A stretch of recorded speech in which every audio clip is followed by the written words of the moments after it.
हम लोग श्रीमद् भागवतम के तीसरे स्कंद के 8वें अध्याय के चौथे और 5वें श्लोक को आज पढ़ रहे हैं। आपने तीसरे में ये देखा था कि मैत्रेय मुनि ने कहा, उससे पहले बोले थे दूसरे में कि मैं भागवतम बोलूँगा ताकि लोगों को सुख मिल जाए, और उसके बाद तीसरे में कहे कि ये भागवत संकर्षण भगवान ने, जो कि शुद्ध सत्वमय स्वरूप हैं, उन्होंने कुमार मुख्या मुनि, उन मुनिजनों को कहा जिसमें 4 कुमार मुख्य थे और वो पूछ रहे थे, तो उनको कहा, आसीनम उर्व्याम भगवंतमाद्यम संकर्षणम देवमकुंठ सत्वम विवत्सवत्तत्वमतः पुरस्या कुमार मुख्या मुनवो नुप्रच्छन। जैसे आप मुझसे पूछते हो वैसे ही 4 कुमार भगवान संकर्षण से पूछ रहे थे। तो वह भगवान संकर्षण कैसे हैं? मान लो कोई यह प्रश्न करे तो इस पे यह श्लोक कहते हैं। उनका स्वरूप क्या था, वह कैसे लग रहे थे, इन सब बातों का अगर अपेक्षा हो तो ये श्लोक कहते हैं। मेरे पीछे बोलिए। स्वमेव धिष्ण्यं बहुमानयन्तं यद् वासुदेवाभिधमामनन्ति। स्वमेव धिष्ण्यं बहुमानयन्तं यद् वासुदेवाभिधमामनन्ति। प्रत्यग्धृताक्षाम्बुजकोशमीषदुन्मीषत् उन्मीलयन्तं विबुधोदयाया।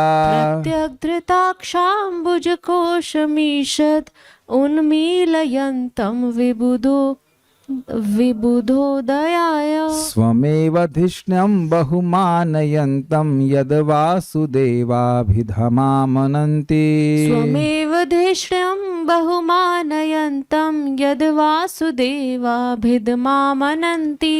प्रत्यग्धृताक्षाम्बुजकोशमीषत् उन्मीलयन्तं विबुधोदयाय। प्रत्यग्धृताक्षाम्बुजकोशमीषद् उन्मीलयन्तं विबुधोदयाय। स्वमेव धिष्ण्यं बहुमानयन्तं यद् वासुदेवाभिधमामनन्ति। स्वमेव धिष्ण्यं बहुमानयन्तं यद् वासुदेवाभिधमामनन्ति। प्रत्यग्धृताक्षाम्बुजकोशमीषत् उन्मीलयन्तं विबुधोदयाय। प्रत्यग्धृताक्षाम्बुजकोशमीषद् उन्मीलयन्तं विबुधोदयाय। स्वमेव धिष्ण्यं बहुमानयन्तं यद् वासुदेवाभिधमामनन्ति। स्वमेव धिष्ण्यं बहुमानयन्तं यद् वासुदेवाभिधमामनन्ति। प्रत्यग्धृताक्षाम्बुजकोशमीषद् उन्मीलयन्तं विबुधोदयाय। प्रत्यग्धृताक्षाम्बुजकोशमीशम् उन्मीलयन्तं विबुधोदयाय। इससे पहले कि श्रीमद् भागवतम शुरू करूं, मुझे 2 फीडबैक बहुत अच्छे मिले। एक भक्त कहे कि भाई ये आपकी सांस भरने वाली टेक्निक से हमारा जब बहुत अच्छा हुआ तो उससे हमें कथा सुनने में भी रुचि होने लगी। पहले वो बता रहे थे भक्त कि वो मतलब खाना बनाते समय कथा नहीं सुनते थे, मतलब ऐसा कुछ नहीं, इतना अच्छा नहीं होती थी। तो अब वह इच्छा जागृत होने लगी। दूसरे भक्त ने फीडबैक दिया कि शाम को कथा सुनते हैं तो उसका एकदम से प्रभाव ये पड़ा कि सुबह जप करने के लिए हम प्रेरित रहते हैं। तो देखिए दोनों एक दूसरे के पूरक हैं, भगवत कथा और भगवान का नाम। नाम अच्छे से करेंगे तो कथा अच्छे समझ में आएगी, कथा में रुचि होगी तो आपको नाम में रुचि होगी। दोनों एक दूसरे के पूरक हैं। चलिए पढ़ते हैं इसको।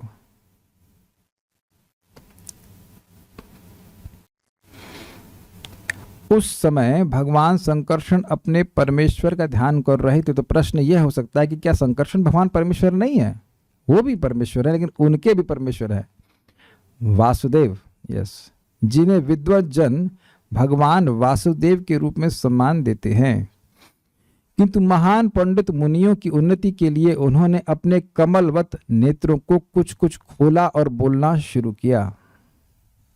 स्वमेव धिष्णम, स्वयं मतलब अपने ही धिष्णम मतलब आश्रय। संकर्षण देव के भी आश्रय। तो ये अनुवाद कैसे हुआ समझ में आया? बात किसकी चल रही है? संकर्षण भगवान की। तो स्वयमेव किसके ऊपर घटित होगा? संकर्षण भगवान के। स्वयमेव धिष्णम मतलब अपने आश्रय। तो यहाँ अपने आश्रय का मतलब हुआ संकर्षण देव के भी आश्रय। यत वासुदेवाभिधम, जिनका वासुदेव नाम से जिनका, यत मतलब जिनका और अभिधा मतलब होता है नाम, जिनका वासुदेव नाम आमनंती, पंडित जन कीर्तन करते हैं। उन परमानंद स्वरूप भगवान को अपने ध्यान पथ पे अनुभव करते हुए, ये पूरा सीक्वेंस होगा। आमनंती का मतलब है कि जिनको भगवान वासुदेव के नाम से पंडित जन जानते हैं, बस इतना। लेकिन अब आगे क्या कर रहे थे उसको भी जोड़ लेना होगा कि वह भगवान संकर्षण, भगवान वासुदेव पर ध्यान कर रहे थे, परमानंद की अनुभूति कर रहे थे और उनकी आंखें बंद थी। अब देखिए, समझ देना होगा कि आंखें बंद थीं और बाह्य अनुसंधान नहीं था। अनुसंधान का मतलब अवेयरनेस, बाहर क्या चल रहा है यह नहीं पता था। जैसे हम लोग जब गहरी नींद, एक केवल अनुसंधान न होने के अर्थ में बता रहा हूं, जब हम गहरी नींद में होते हैं तो बाहर क्या चल रहा होता है हमको नहीं पता, लेकिन हम लोग बहुत सुख में नहीं होते हैं। तो यहाँ भगवान संकर्षण, भगवान वासुदेव का ध्यान करके इतने आनंद में मग्न थे कि बाह्य अनुसंधान नहीं था, बाहर क्या चल रहा है नहीं पता। और बहुमानयंतम, अत्यंत आदर पूर्वक सर्वोत्कृष्ट तत्व के रूप में उनकी पूजा कर रहे थे। इसका क्या मतलब है? देखिए, कोई वस्तु पे हम अपना मन लगाते हैं, कुछ समय के बाद मन वहां से अनमनस्क हो जाता है और फिर मन ढूंढता है अपने दूसरे आश्रय को। सबको समझ में आ रहा है बात? कहीं मन लगता है कुछ क्षण के लिए, फिर लगता ना यहाँ कुछ नहीं, फिर लगा ना यहाँ कुछ नहीं, इससे कुछ श्रेष्ठ है क्या, क्या इससे कुछ श्रेष्ठ है क्या, क्या इससे कुछ श्रेष्ठ है क्या? यही तो परेशानी हमारी जगत में चल रही है। इसको भगवान ने भगवद गीता में क्या कहा है? लियम लब्ध्वा चापरम लाभम मन्यते नाधिकम ततः। ऑल्दो ये योगी के लिए कहा गया है कि जो उस स्थिति को प्राप्त करके, भगवत प्रेम की स्थिति को प्राप्त करके भगवान की सेवा करके इतना सुख मिलता है कि मन अन्यत्र कहीं नहीं जाता। तो अब खैर यहाँ पे तो Sankarshan audios of bad quality, is it for everyone? तो पहले काय को नहीं बोला? बोलने का अलाउड नहीं है ना, जूम पे म्यूट है। अच्छा, अभी ठीक है? Is it okay now? ये कुछ बोलना भी तो पड़ेगा ठीक है से पहले। आवाज कम होगी कि ठीक है? अभी सुनाई पड़ रहा है? यहाँ सब लोग लग रहा है कि कथा सुनते ही ध्यान मग्न हो गए और अपने ही आश्रय भगवान कृष्ण का स्मरण करते हुए नेत्र बंद करके सुन रहे लगता है। अरे कुछ आवाज में गड़बड़ है ना, सुनने ही आए हैं, आवाज गड़बड़ है और 15 मिनट के बाद 10 मिनट के बाद बोल रहे हैं कि आवाज जो है, मतलब इतना अच्छा हम क्लास कर रहे हैं कि आवाज खराब हो तो भी मालूम चल रहा है। ठीक है, कोई कहते हैं कि इट इज गुड ओनली। अब गुड है ना, अब तो चेंज किया।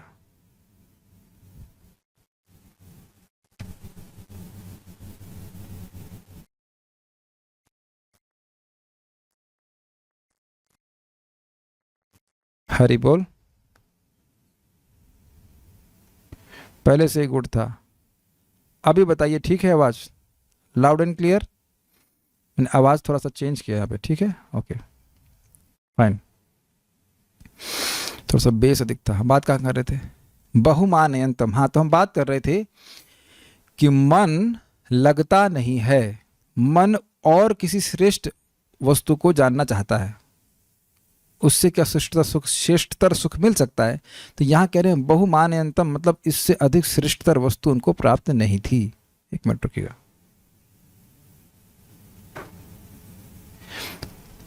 तो भगवान पे ध्यान करके उनको अत्यंत सुख मिल रहा था, ये बात बोलते हैं। बहुमानतम, बहुत मानते हैं, मतलब उससे अधिक कुछ और नहीं मानते।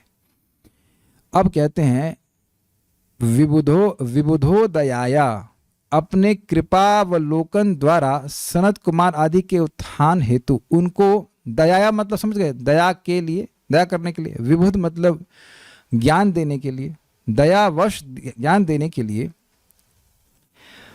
प्रत्यग धृताक्षाम्बुज कोशम, इसका मतलब क्या है? इसको जरा शब्दार्थ से देखिए। वैसे तो यहाँ लिखा हुआ है अपने अंतर्मुखी नेत्र कमल को, लेकिन इसको हम जरा वापस यहाँ देखते हैं, शब्दार्थ में जाइए, तोड़ के प्रपात बताएं। प्रत्यक धृत अक्ष, भीतर झांकने के लिए टिकी आंखें।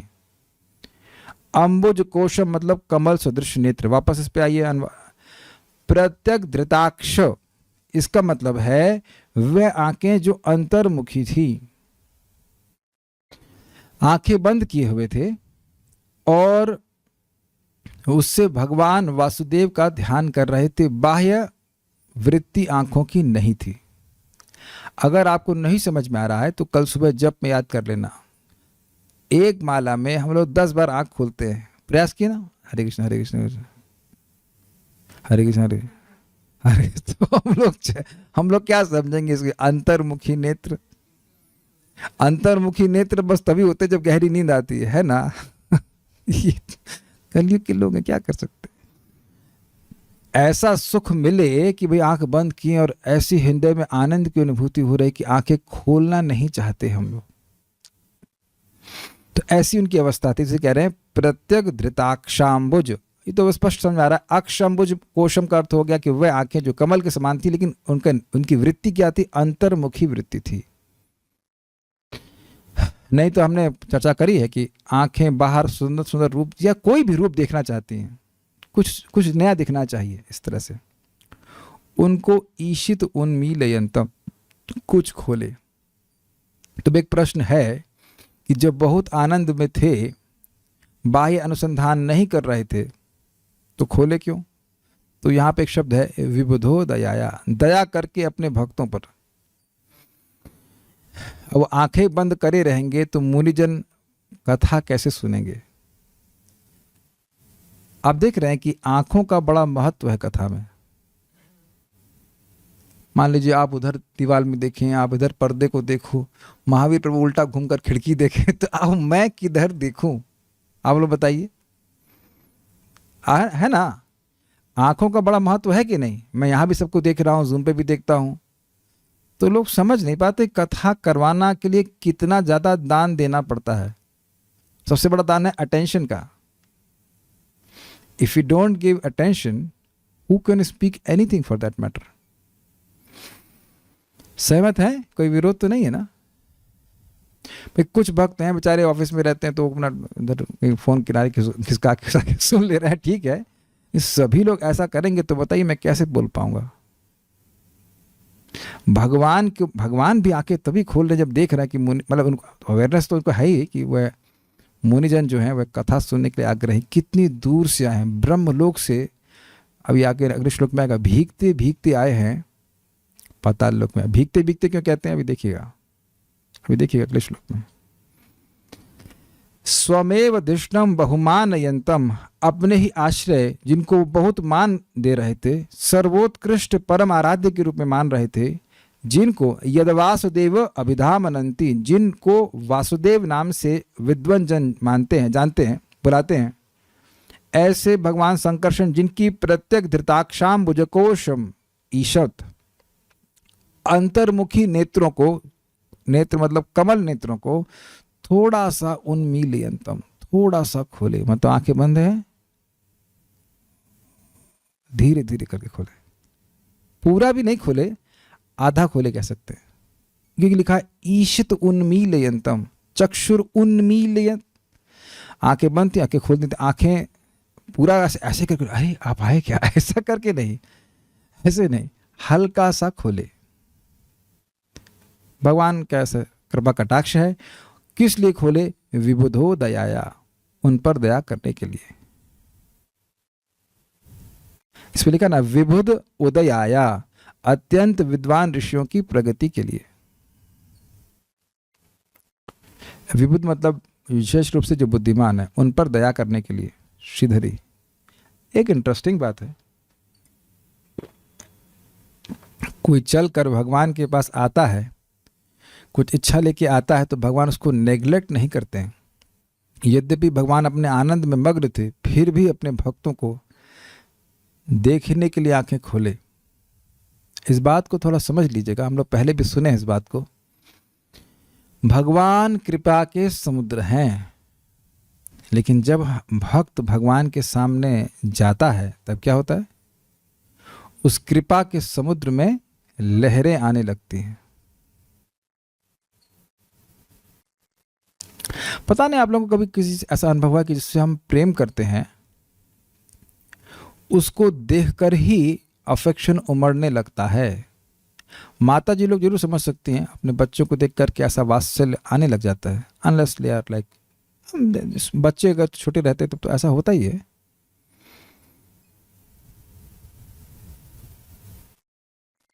भगवान के सामने जाना चाहिए, क्योंकि हमारी दयनीय स्थिति इतनी ज़्यादा दयनीय है कि हम अपनी दयनीय स्थिति को भी नहीं समझ पा रहे हैं, है ना। कोई पागल होता है, वो कचरा खा रहा होता है, कचरे से उठा रहा होता है, वह नहीं सोचता है कि उसकी कितनी दयनीय स्थिति है। हम लोग समझ पाते हैं ना उसकी हंसी का या उसके रोने का क्या मतलब है।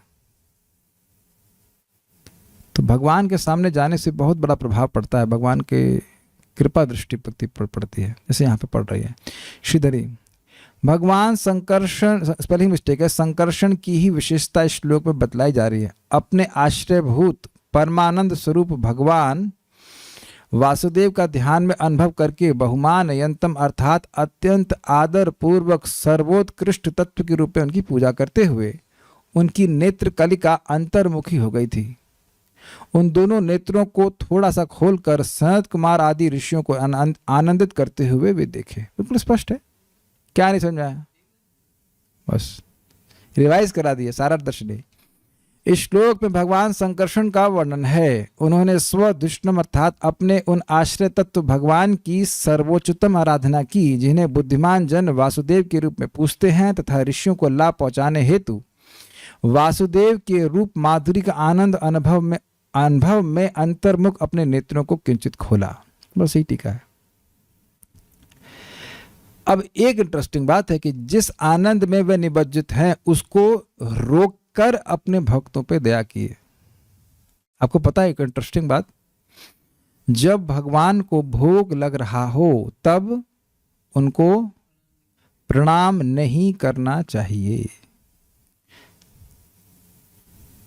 जब भगवान शयन कर रहे हो तब उनको प्रणाम भी नहीं करना चाहिए और परिक्रमा भी नहीं करनी चाहिए, क्योंकि भगवान तो भक्तों के प्रेमी है।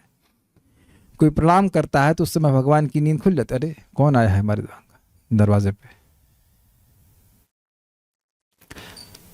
तो मैं यहाँ की बात क्यों आ गई, हम इस बात को बोल रहे थे कि भगवान अपने आनंद में मग्न है, लेकिन अपने उस आनंद के बाहर आकर के वह बाहर आए हैं ताकि वह सनत कुमार आदि को उपदेश देते। अब ये भगवान का वर्णन हो गया, अब यह वर्णन आएगा कि ये चार कुमार, ये ऋषिगण कैसे हैं। यहाँ पे स्पेशली चार कुमारों के बारे में बात हो रही है, मेरे पीछे बोलिए।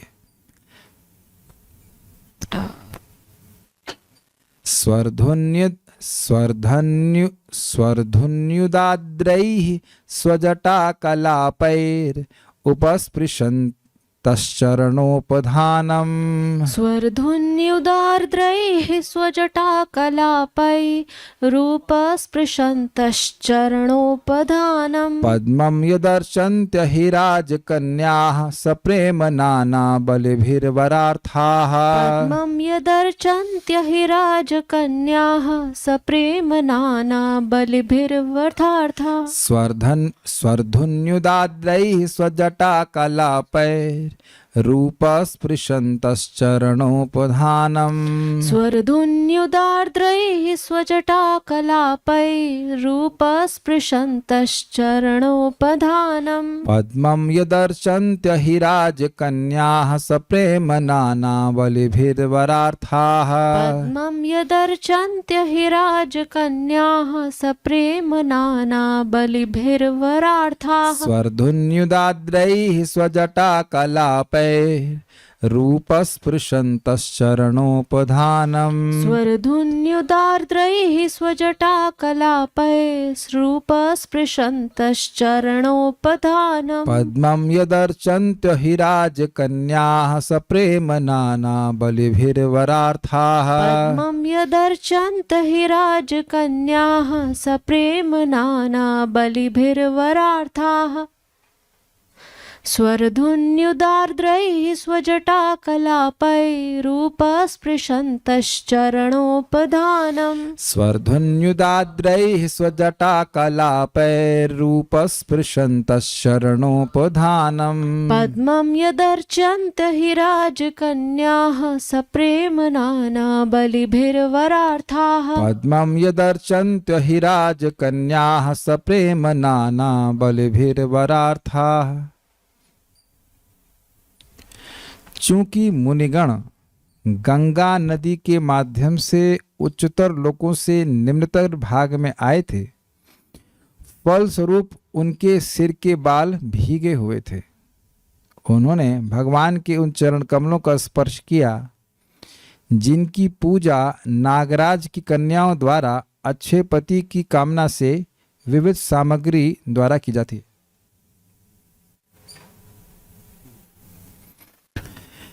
ओके। यत चरणोपधानम, जिन चरण कमलों के पद्म उपधानम, एक मिनट रुकिए, हाँ, जहां पे चरण रखे हुए थे भगवान संकर्षण ने, वो उस स्थान को कमल से तुलना की जा रही है। मतलब बेसिकली भगवान के चरण कमल की बात करना है। वरार्थ, वर मतलब होता है वर वधु वाला वर, वर मतलब पति, पति प्राप्ति की कामना से अहिराज कन्या, अहि मतलब होता है सर्प, नाग राजाओं की कन्याएं सप्रेम नाना बलि भी अर्चंती, प्रेम सहित बहुत प्रकार के उपहारों द्वारा पूजा करती हैं। ये समझ में आई लाइन का मतलब। जिन संकर्षण भगवान के चरण कमलों की पूजा विभिन्न प्रकार के उपहारों के द्वारा नाग कन्याएं करती हैं ताकि उन्हें सुंदर पति, अच्छा पति प्राप्त हो। उन चरण कमलों में स्वरधुन्युदाद्रैः, स्वरधुनि उद प्लस आद्रई, शब्दार्थ देखिए तो उसमें क्लियर प्रपात के, स्वरधुनि उद, उद मतलब होता है जल, स्वरधुनि मतलब गंगा जी, स्वरधुनि उद मतलब गंगा जी के जल से, और आद्रही मतलब भीगे हुए। समझा? गंगा जी के जल से सिक्त अर्थात भीगे हुए, स्वजटा कलाप है, जिनकी जटाएं हो गई थीं, मतलब गंगा जी के जल से उनकी जटाएं भीग गई थी। अब प्रश्न होगा, अरे हमने तो फोटो में ये देखा है कि 5 साल के बच्चे और खाली शिखा रखते हैं और जटा नहीं है। वो तो फोटो में दिखाया गया है, बात सही है। प्रश्न आ जाएगा, कल तो दिखा रहे थे कि बच्चों के बाल बहुत लंबे लंबे नहीं थे। तो अब प्रश्न यह भी आ सकता है कि भाई केवल 4 कुमार ही नहीं थे, अन्य ऋषिगण भी थे, तो उनके कपड़े भले उनके जटाएं नहीं हैं, लेकिन जो अन्य ऋषि हैं उनकी जटाएं हैं तो वह भीगी हुई हैं। देखिए यही है लाभ साथ में पढ़ने का। अगर ऐसे पढ़ लिए होते तुम लोग हमें बोल भी देते, हाँ तो 4 कुमार आए थे और गंगा जी के द्वारा आए थे, उनके बाल भीगे हुए थे, लेकिन विचार ही नहीं करेंगे कि बाल थे कि नहीं थे। तो अब ये कहना मुश्किल, लेकिन ये पॉइंट ऑफ डिस्कशन इतना है नहीं कि उनकी जटा है कि नहीं, लेकिन हम लोग अज्यूम यही करते हैं कि उनकी बाल नहीं है। बाल नहीं मतलब शिखा रखते हैं, तो शिखा तो भीगी थी ना। तो शिखा तो भीग जाती ना भाई। तो क्या शिखा एक ही बाल होता है? ये कहते हैं कि बाल का गुच्छा, अरे शिखा एक बाल होता है, किसी का एक बाल होगा तो शिखा कहेंगे आप? वो भी बालों का अच्छा होता है। आपने देखा नहीं, इस्कॉन ब्रह्मचारी हैं, कुछ है मोटा मोटा, इतना मोटा मोटा गुच्छा रखते हैं, तो जिसका भाग्य है उस प्रकार का गुच्छा रखता है वो। तो ऐसा ही मान सकते हैं कि उनके वो शिखा भीगी हुई थी। उपस्पृशंता, प्रणाम करते हुए जिज्ञासा की, मतलब उनको स्पर्श किए और प्रणाम किए। श्लोक देखिए, स्वरधुन्य उदाद्रैः, स्वरधुनि अर्थात गंगा जी के जल से भीगे हुए, स्वजटा कलापै, जिनकी बाल भीगे हुए थे, उपस्पृशंतः, स्पर्श किए, प्रणाम किए, चरणोपधानम, भगवान के चरण के, जिस चरण को जहाँ पे चरण गद्दी कहना चाहिए, जहाँ पे चरण रखे थे उस स्थान को प्रणाम किए। पद्मम मतलब वह कमल स्वरूप था। यद अर्चंत अहिराज कन्या, जिसकी अर्चना नाग कन्याएं करती हैं। कैसे करती हैं? सप्रेम, प्रेम के साथ करती हैं। नाना बलभीर, और विभिन्न प्रकार के उपहारों द्वारा करती हैं। क्यों करती हैं? वरार्था, सुंदर पति या अच्छा पति प्राप्त करने के लिए करती हैं। तो ऐसे भगवान संकर्षण को इन मुनिगणों ने प्रणाम किया। श्रीधरी, मुनियों की विशेषता 1.5 श्लोकों में बतलाई गई है। इस श्लोक का आधा और फिर अगला। श्रीमद् भागवतम का श्रवण करने के लिए सत्यलोक से पाताल लोक में आए हुए सनकादिक महर्षियों के सिर गंगा जी के जल से भीगा था, क्योंकि वे गंगा के बीच से ही आ रहे थे। संकर्षण भगवान जिस पर रुकिए समझ लीजिएगा इस बात को। बात ये हुई है कि गंगा जी तीनों लोकों में बहती हैं, तो ये इंटरप्लानेटरी सिस्टम जो ट्रैवल करने के लिए ये गंगा जी के सहारे होते हुए। अब आप एक विचार कीजिए, बहुत महत्वपूर्ण विचार है। जो आजकल के तथाकथित साइंटिस्ट हैं वो क्या इस बात पे विश्वास करेंगे कि मतलब अब स्वर्ग लोक, पहली बात तो मालूम ही नहीं करेंगे कि स्वर्ग लोक है कि नहीं, विश्वास नहीं कर पाएंगे। और स्वर्ग लोक से यहाँ गंगा जी बह करके आ रही, कोई विश्वास करेगा? कोई बोलेगा कि भाई ये मंगल ग्रह से या जो भी वहाँ से यहाँ पे एक पानी की नदी आ रही है, कौन विश्वास कर सकता है? तो देखिए इस समय लोगों की दृष्टि बहुत ग्रॉस है, स्थूल है, वो स्थूल चीज़ों को ही देखते हैं। कैसे गंगा जी स्वर्ग में बह रही हैं, किस रूप में बह रही हैं, कौन समझ रहा है? यहाँ पे नहीं समझ रहा। तो वह सूक्ष्म रूप से कैसे आ रही, कुछ हम लोग किसी भी तरह से अपनी बुद्धि से नहीं समझ सकते हैं। जब स्वर्ग के देवता यहाँ सामने भी हों तब भी हम नहीं देख सकते, तो कैसे समझेंगे? तो अपनी छोटी सी बुद्धि से शास्त्रों को गलत कहने का अधिकार उन्हें कैसे प्राप्त हो जाता है? वो जानते ही क्या है। इसलिए इन सारे वचनों को यथावत ही स्वीकार करना होगा। जैसे ही किसी ने इसमें माइथोलॉजी का आरोपण किया तो खत्म उसकी भागवत स्टडी। और ऐसी बातों को सुनना भी नहीं चाहिए। मैं इसलिए बोल रहा हूं क्योंकि अब भक्त लोग तो ऐसा नहीं मानेंगे, लेकिन लोग आजकल बहुत सारी बातें इधर उधर सुनते रहते हैं। और अब पता नहीं आप लोग उससे कितना रिलेट कर पा रहे हैं। हम लोग एक व्यक्तोपासना में लगे रहते हैं।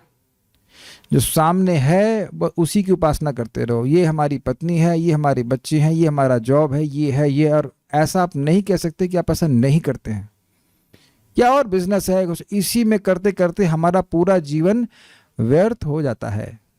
श्रीमद् भागवतम सुन रहे हैं तो इस समय आप लोग कहाँ हैं? इस समय हम लोग हैं पाताल लोक में हैं। इस समय हम लोग पहुंच गए पाताल लोक में, जहां भगवान संकर्षण हैं, जहां मुनिगण हैं। समझ में आई कि नहीं आई बात?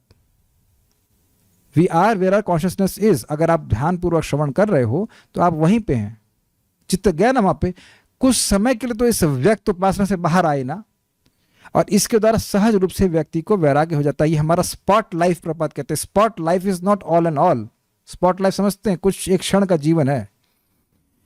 उससे बाहर निकल के थोड़ा सोचना चाहिए कि क्या चल रहा है, कितना महत्वपूर्ण है श्रीमद् भागवतम। ये चार कुमार तो हमसे अधिक सिद्धियों को रखते हैं ना, हम कई गुना अधिक सिद्धियां रखते हैं।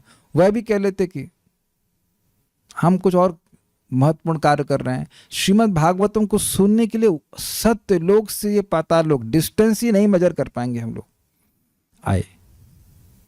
इनकंसीवेबल। कितना महत्व दे रहे हैं उसको। संकर्षण भगवान जिस पर चरण रखते थे उस कमल को उन लोगों ने नमस्कार किया। उस कमल की विशेषता बतलाते हुए मैत्रेय महर्षि ने कहा कि उस कमल की पूजा नागराज की कुमारियां अपने मनोनुकूल पति को प्राप्त करने के लिए अनेक प्रकार के उपहारों से प्रेम पूर्वक किया करती थी। बिल्कुल स्पष्ट है। मैं फिर कहूंगा, बस 4 ही पेज बाकी, तो वो ज्यादा नहीं बोलना है। रोज सुनते सुनते आप अपना विवेक स्वयं जागृत कर लें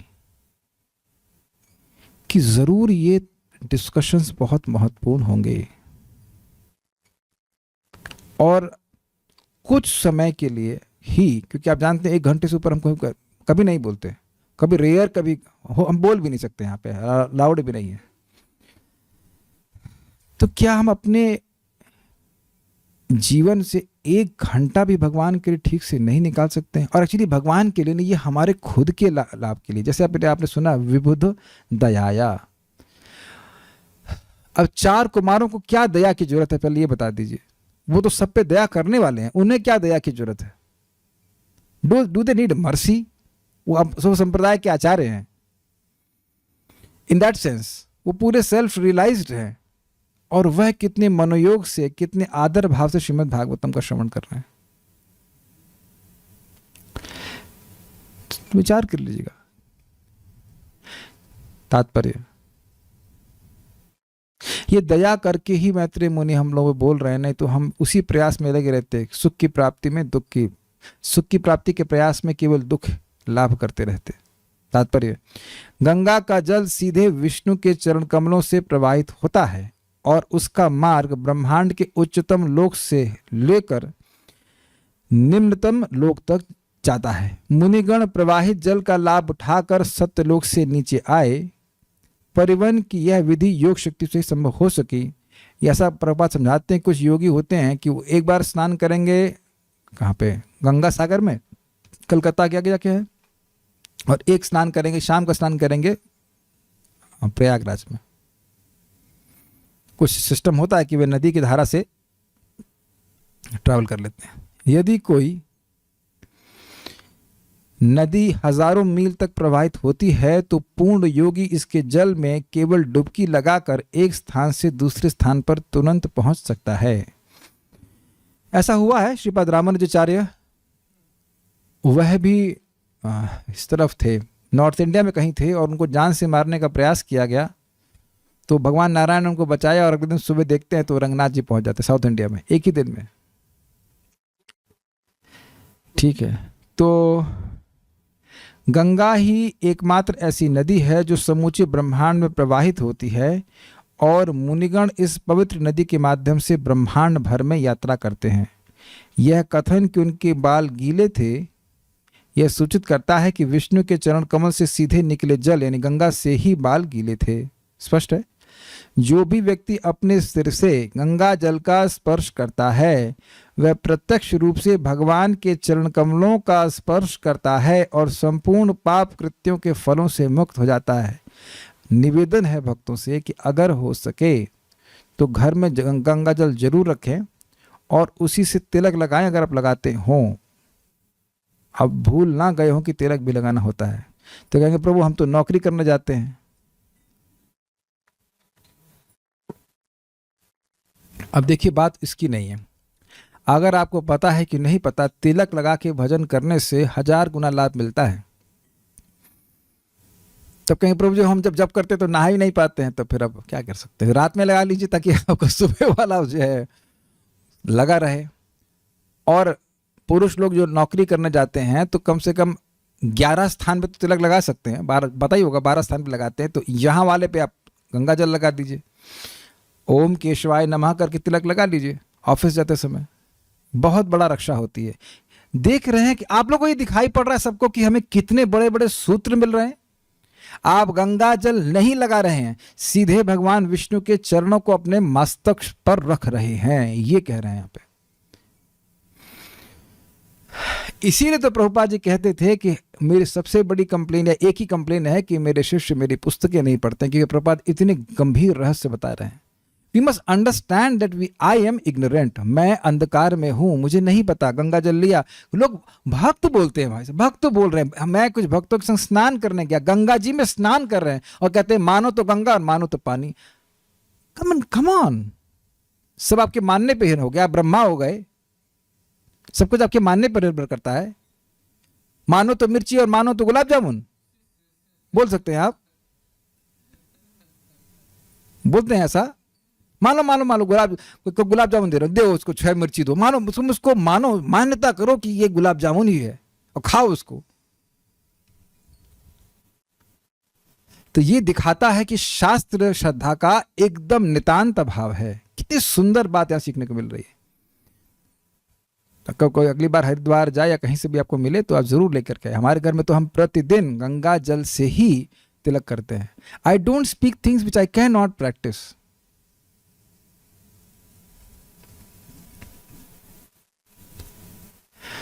खबर ये कैसे मंगाए, ये कहां से जाए, कैसे हो, क्या हो, इत्यादि इत्यादि।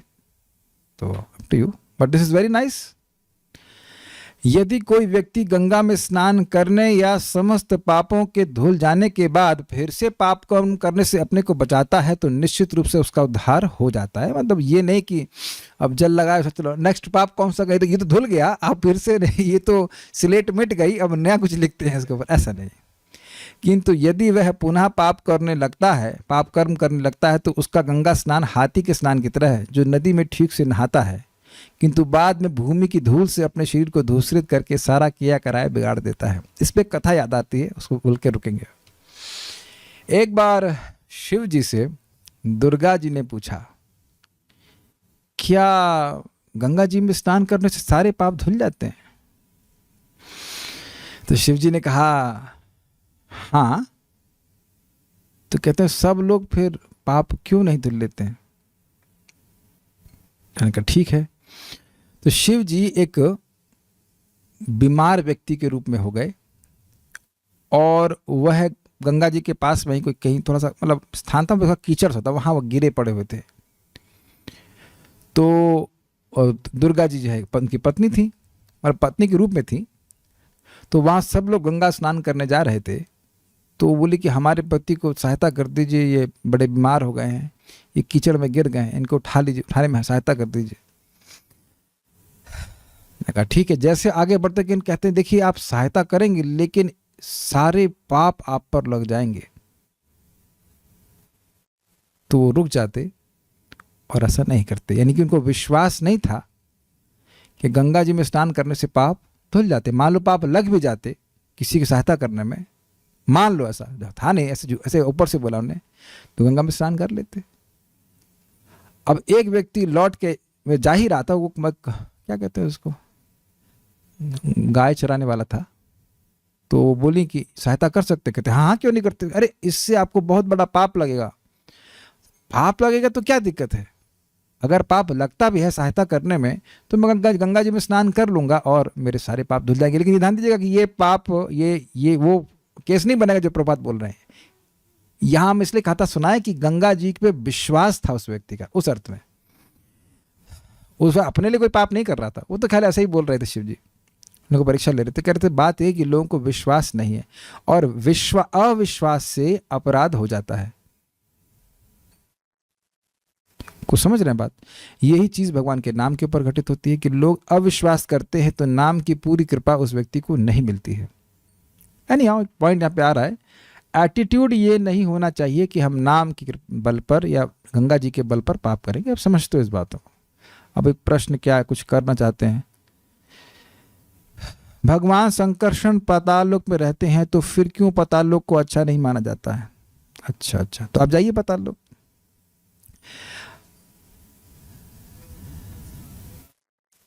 हरिद्वार में रहते हुए हमने देखा है कि नित्य कोई ना कोई हादसा गंगा में डूबने से होता रहता है। इस अकाल मृत्यु माने या उस जीवात्मा का बहुत बड़ा भाग्य है। मैं क्या कह सकता हूँ, लेकिन इतना बात सुनने में आई है कि गंगा जी में कोई शरीर छोड़ता है तो उसका वो भगवान के चरणों की प्राप्ति करता है, इतनी बात जानते हैं।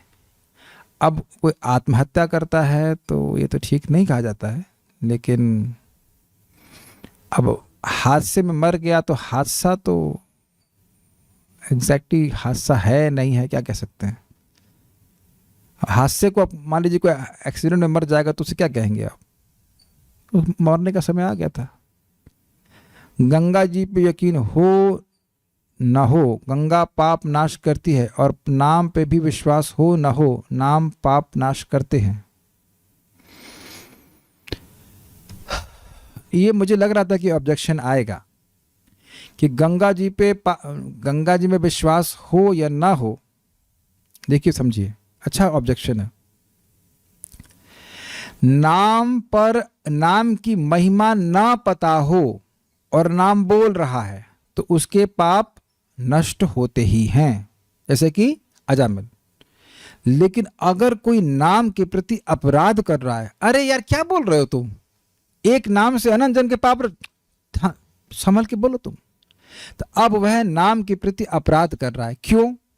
इसको आप कृपया रिसर्च कर लेना 6.2.9-10 कि लोग नाम बोलने के बावजूद देखा जाता है कि उनके चित्त में परिवर्तन बहुत कम है। उसका कारण यह है कि उनको नाम पर अविश्वास होता है, मतलब वह जानबूझ करके नाम का अपराध करते हैं।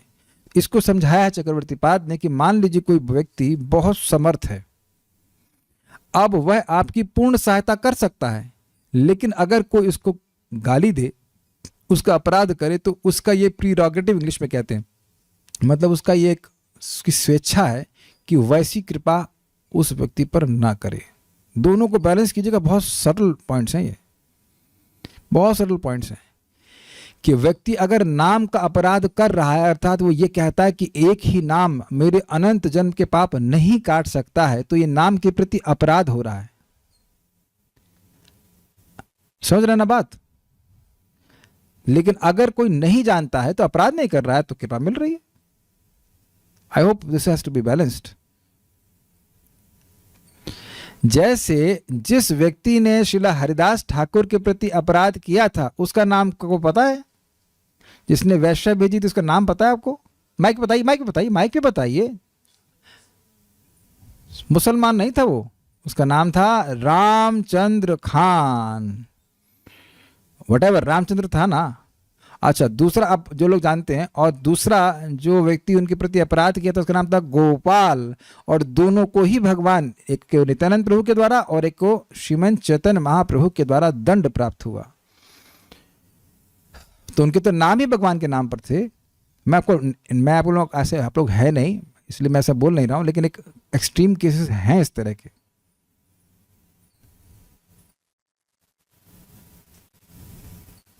गंगा जी के किनारे जाकर कोई स्नान ना करे और आचमन कर ले, बहुत अच्छी बात है, बहुत अच्छी बात है. और गंगा जी का जल ले आए साथ में.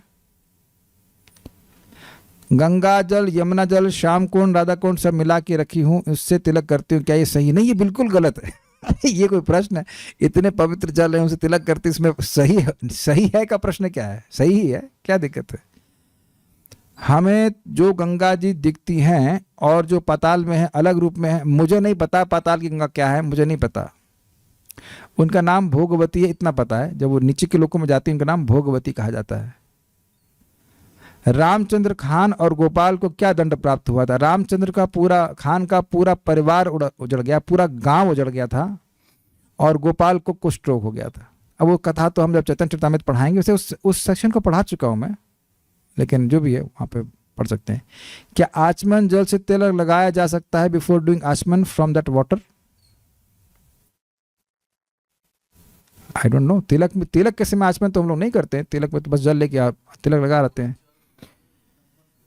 जो भी है. अच्छा, अब आप लोग चिंता कर रहे होंगे कि अरे गंगा जल हमारे पास नहीं है, हम तो अमेरिका में रहते हैं. अमेरिका में कौन रह रहा है यहाँ पे?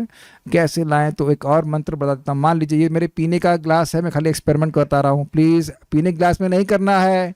आप करेंगे अपने रिस्क पे करेंगे. पीने ग्लास में नहीं किया जा रहा है, ये आचमन पात्र में किया था. इसमें ये उंगली होती है, ये वाली बीच वाली, ये बीच वाली नहीं, पिंकी की पहले वाली होती, इसको जल में डालते हैं और फिर बोलते हैं ओम गंगे च यमुने चैव गोदावरी सरस्वती नर्मदा सिंधु कावेरी जले अस्मिन् सन्धिनिं कुरु. ये 3 बार बोलते हैं. ओम गंगे च यमुने चैव गोदावरी सरस्वती नर्मदा सिंधु कावेरी जले अस्मिन् सन्धिनिं कुरु. इस प्रकार मंत्र के द्वारा भी उसमें 7 पवित्र नदियों का जल हो जाता है. लेकिन आपसे निवेदन करूंगा कि थोड़ा अगर समय मिले तो गंगा जल भी ले आना, वो तो अच्छा है ही, लेकिन अब मंत्र अगर नहीं है तो मंत्र से भी कर लेते हैं.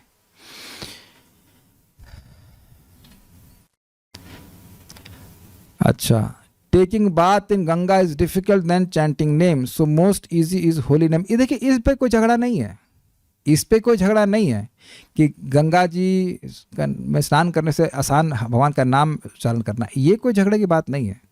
बात इस चीज़ की थी कि जो लोग अपराध करते हैं गंगा जी का या भगवान के नाम का, उनको भगवान के नाम की कृपा नहीं मिलती, ये बात बोल रही जा रही है. तो ये चीज़ रहती है. ठीक है, so no more questions, will stop here. Srimad Bhagavatam की जय, श्रील प्रभुपाद की जय, निताई गौर प्रेमानंदे.